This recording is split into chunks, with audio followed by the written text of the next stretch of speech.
I'm a former Delta Force weapons sergeant, direct action team, tasked with target interdiction during the Maduro operation. What I'm sharing here isn't theory, and it isn't memory lane.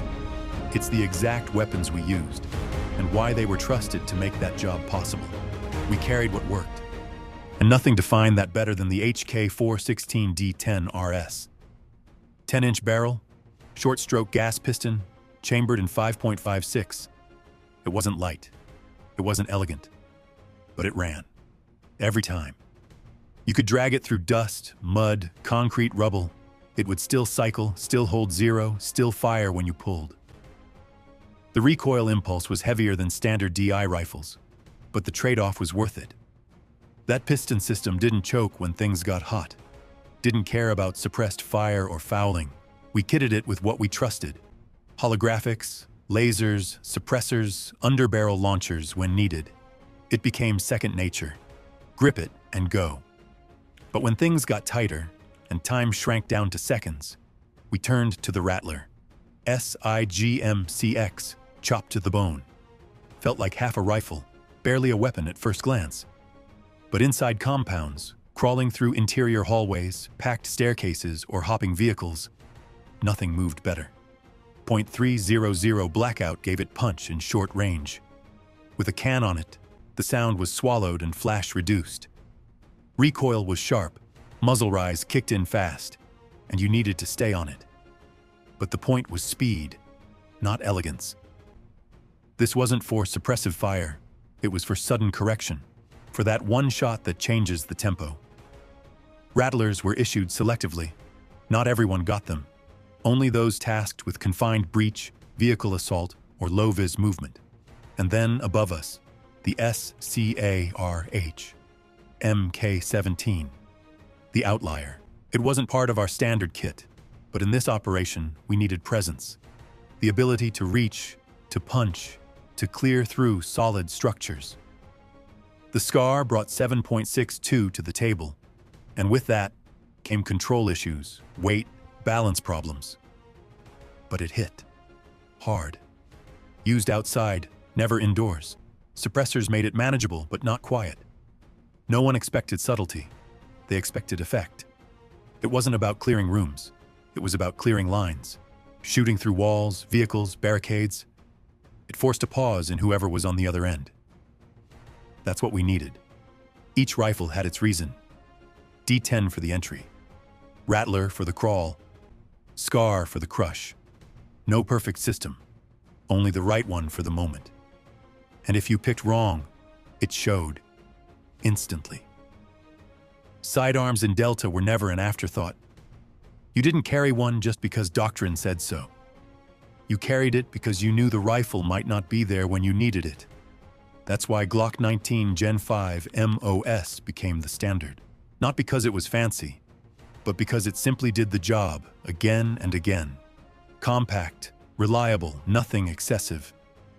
Gen5 brought small refinements.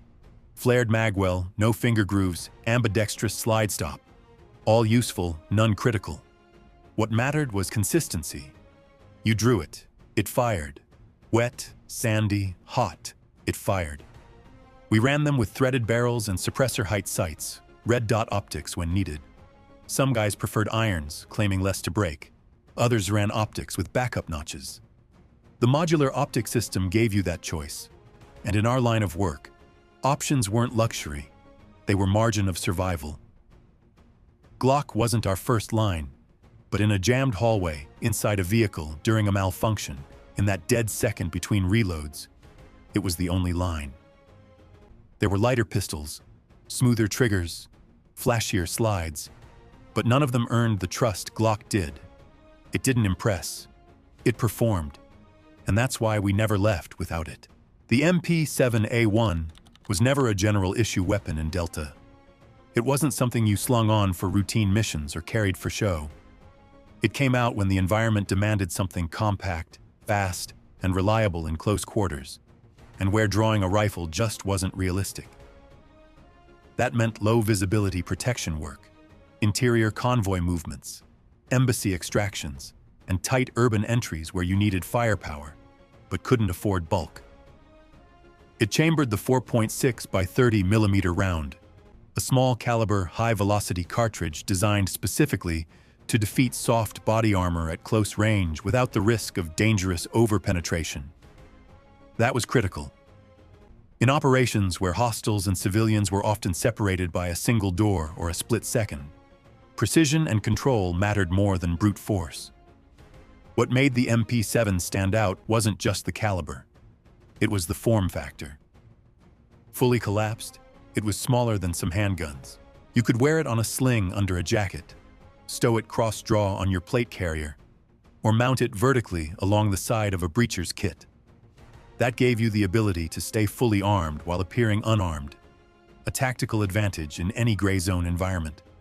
Once extended, it handled like a hybrid between a rifle and a pistol. The vertical grip gave it front-end stability. The side-folding stock locked in tight to the shoulder. The ambidextrous controls were intuitive, especially for operators switching between dominant and support side during tight transitions. Recoil was minimal, just a light push, easy to manage even during rapid fire. We almost always ran it suppressed. With subsonic ammo, the sound profile dropped to a mechanical click at 15 feet.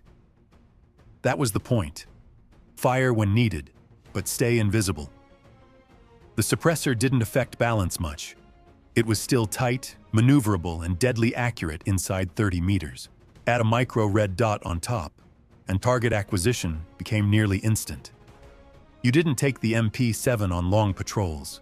You didn't use it for fights in the open, but for escorting a principal through hostile urban terrain, for sweeping hallways in close formation, or for pulling rear security in a packed convoy. It was unmatched. It wasn't a primary weapon, it was a contingency tool. And when it came into play, things were already close and dangerous. You didn't need overwhelming force. You needed a scalpel. The MP7 gave that to us, in silence, in speed, in confidence. Not for every mission, but exactly what you hoped you had when the rifle was too much and the pistol wasn't enough. When it came to distance, we didn't leave anything to chance. There were always at least 2 rifles in the loadout that spoke the long-range language, and every man trusted the ones behind them. The M2010 ESR was the workhorse. Built to replace aging platforms, it brought bolt-action reliability with updated ergonomics and consistent accuracy. Chambered in .300 Win Mag, it extended our effective reach far past traditional .308 setups. That mattered in broken terrain, ridgelines, rooftops, multi-tier urban blocks. You didn't always get clean angles, but with the M2010, you could find slivers and still make the shot count. It wasn't a lightweight tool. The chassis system was robust, with an adjustable stock that could dial in to the shooter's frame exactly. The bolt throw was smooth, deliberate, no surprises. The suppressor system helped mitigate flash and sound, but we never assumed stealth would last. What it did give us was time. Time for a second shot if needed. Time to reposition without drawing the whole block's attention. The optic pairing was always mission-specific, but more often than not, we ran high-end variable zooms with integrated range-finding reticles. You couldn't afford a miss, not when you might only get one clean look.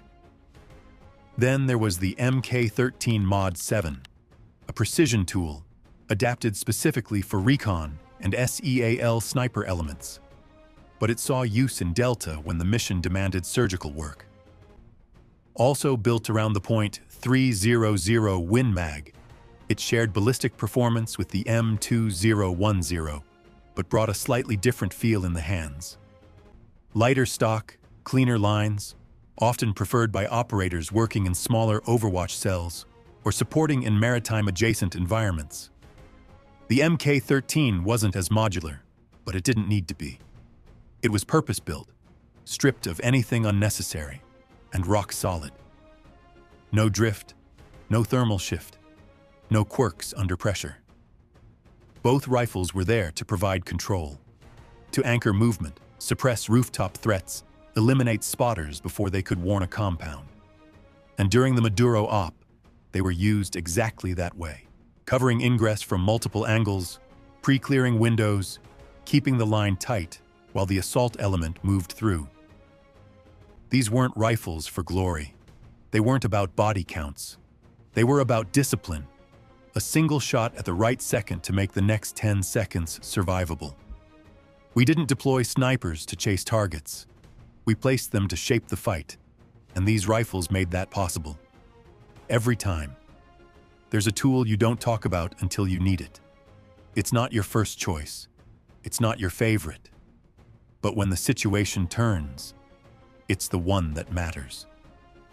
That's the M320. We didn't sling it for every mission, but when we knew there could be resistance behind hard angles, inside compound walls, or in fortified stairwells, someone on the team had one. Always. Quietly packed. No drama. Just a tube and a purpose. It's a 40mm single-shot launcher, side swing breech. Manual, deliberate. Feels like a relic, but it's modular and dependable. You can mount it under your primary, sure. Most guys clipped it under the 416 for balance, but we often ran it as a standalone. With the folding stock and grip, it became a dedicated instrument. Cleaner to draw, easier to control. That decision came down to how fluid the assault had to be. If you needed to swap fast or crawl into tight interiors, better run it solo. Ammo choice was the real story. We never just grabbed HE rounds and called it a day. Flashbangs, smoke, CS gas, even baton rounds. Each had its place. You'd sit the night before op, sorting tubes by marking, counting weights, balancing payloads. Nobody rushed that. Because the 320 gives you only one shot at a time. You break the action open, feed the shell, close it, and that's it. You commit. And if you get the wrong round, wrong angle, wrong timing, people get hurt. In the Maduro op, 320s weren't there to level walls. They were precise, surgical. Flash into a second-story window. Smoke into the back alley. One guy carried HEDP in case we hit hardened glass or thick metal. Another carried CS as backup in case the target refused to come quietly. The point was, it wasn't about destruction. It was about control. Controlled confusion, controlled movement, controlled force. It's heavier than you want it to be, slower than a sidearm. But if you've got a hallway full of noise and one shot to shift the tempo, the 320 gives you that shift. It lets you blind, disorient, breach, or warn without escalation. And when you run it enough, muscle memory takes over. You don't fumble the reload. You don't miss the arc. You don't forget where your hands go. You just feel the shot, and you make it count. It's not sexy. It doesn't make the highlight reel. But the guys who've worked real entry, real resistance, real stack pressure, they'll tell you. When the plan breaks and you need to take back control in one move, the M320 is that move. That operation taught us a lot. Not just about target capture or movement through an urban sprawl under blackout, but about the gear that made it possible. Delta doesn't carry for comfort. We carry for outcome. Every weapon in the stack had a role. Not the best of, the right one. HK416 for balanced entry. Rattler when we needed to melt through rooms. SCARH to break resistance before it formed. Glock for the fallback when rifles weren't an option. MP7 to stay fast, low, and silent in tight hallways. M2010 and MK13 to cover the far end when the convoy split. And the 320? That gave us control without escalation, precision without a second shot. No piece of gear made the mission, but every one of them made it work. That's what people don't see. It's not about what you're holding. It's about how you use it, when you bring it, and why you trust it. In the dark, under pressure, mid-shift with your team stacked behind you, there's no space for doubt. Just cold choices, made ahead of time. And if those choices are right, you all come home.